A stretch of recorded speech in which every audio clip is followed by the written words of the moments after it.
Hello everyone, this is Erik, the Asian movie enthusiast, and this is my review of Crazy in the City, a Hong Kong drama thriller from 2005. I mentioned this film when I was going through my DVD collection, and I said it was pretty cool. I ended up rewatching it recently, and I think it holds up, so I'm doing a full review.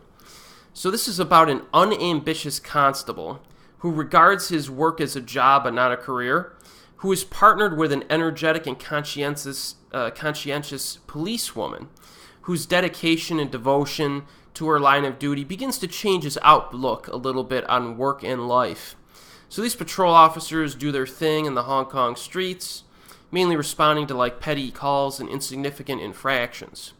Meanwhile, a mentally unhinged former businessman who finds it kind of impossible to escape his tragic past befriends and falls for his pretty new neighbor. But when a rapist murderer goes on a killing spree and confounds the police force, these characters' lives may be changed forever. So many events early on seem fairly inconsequential in this movie, but it really does help to build the characters nicely. You definitely get an understanding of all of the main players in this one, with the lead protagonist having the most significant arc. Eason Chan is actually really good in this role. It's one of my favorite performances by him. He brings a certain complexity to his character through his performance that adds a lot to this. You also have Francis Ng, who may very well have the most difficult task in terms of acting in this film. I previously referred to his character as mentally unhinged, and he's certainly that.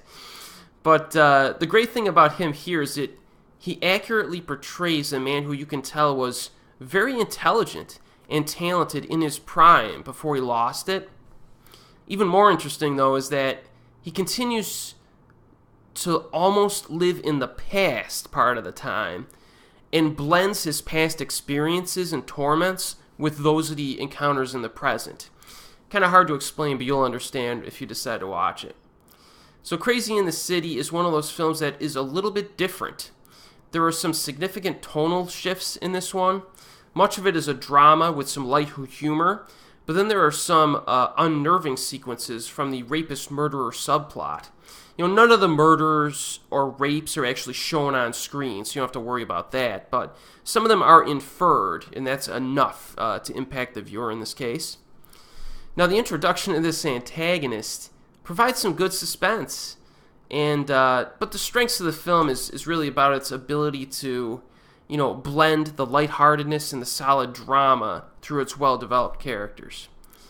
Last time I saw this movie was back in 2007, I think, but I still remembered a few scenes very vividly before rewatching it recently. There are definitely some memorable moments in this. It's not a perfect film, though. I think that some of the scenes down the stretch have a certain feel of melodrama to them. Maybe, I wouldn't say unearned, but the melodrama is certainly earned, but it just feels a little bit too over the top in its presentation.